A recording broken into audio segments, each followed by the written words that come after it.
Hey guys, what's up? My name is Mike. I am your shut-in gamer, and I want to talk to you guys about the PlayStation 5. I was fortunate enough back in September to get my hands on a pre-order for the PlayStation 5.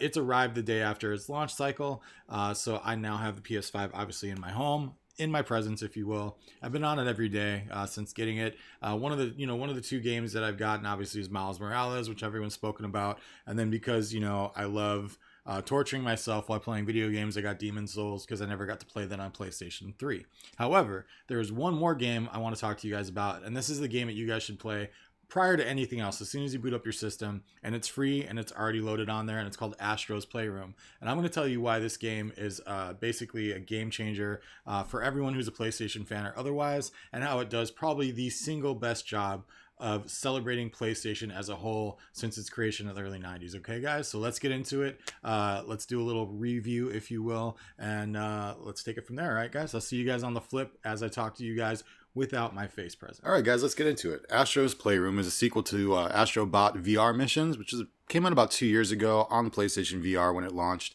probably 6 months into the launch cycle.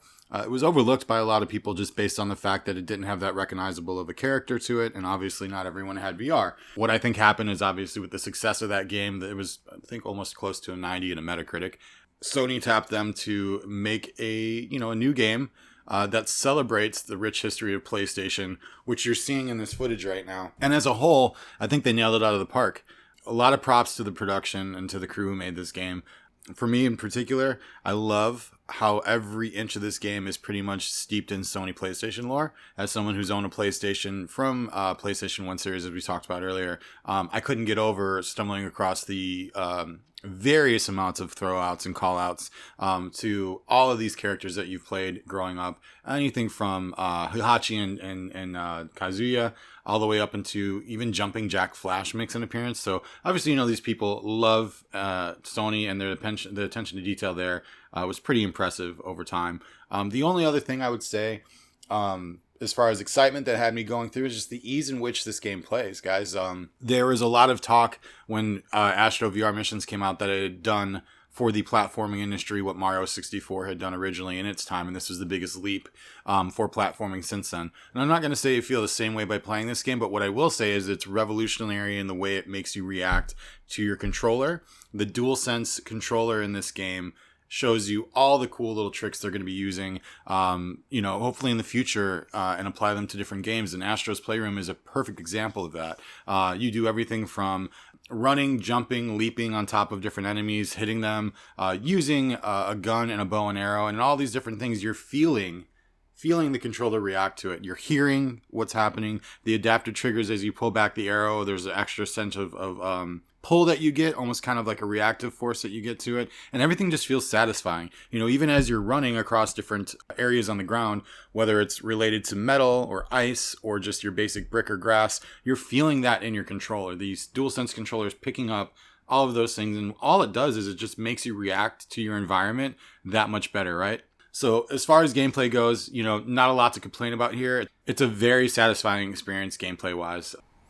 There are numerous amounts of time attack levels that you go on to after completion of the game. There are bosses, while there are very few between. You do have some boss battles which are fun and utilize different aspects of equipment that you might have, whether it's a bow and arrow or a gun, or even, this is the other thing that's really great about this game. Each level has its own suit that you inhabit, and within that suit, the DualSense controller activates how you operate in it. So everything from you being in a monkey suit into a spring-loaded suit, even a hovercraft, and then and also a rolling ball that just feels like every bit of Super Monkey Ball and Marble Madness that you would want tapped into a game. I'm sure they got something there down the road that's going to be able to utilize those aspects, and I would really love to see an update to either of those games based on how this game plays with the ball concept on the DualSense controller.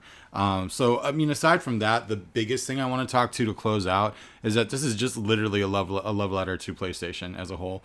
As I said, as someone who's went through the system since 94, I believe that was when it came out. I've loved PlayStation my entire life.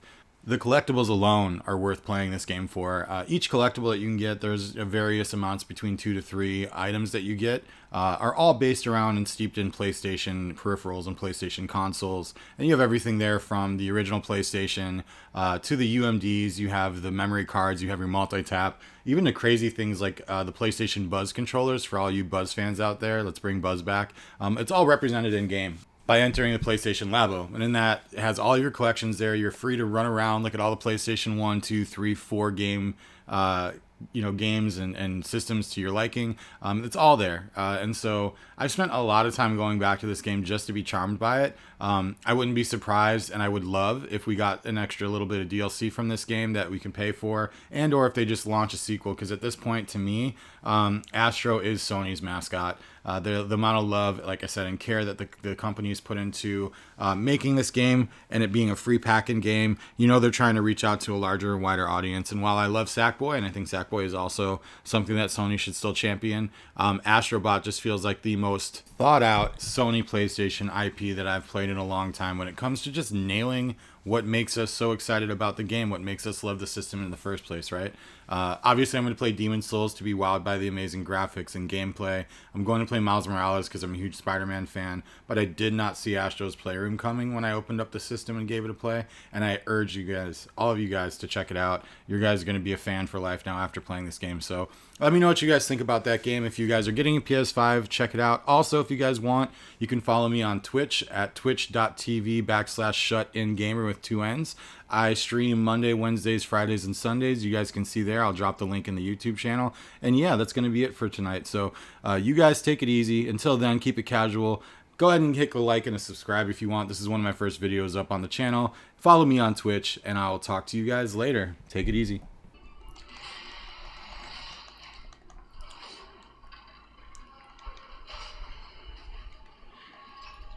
I think I got him. Hell yes. Hell yes. Let's go. You guys don't even know how long I've been waiting for that. Man. Hell yes.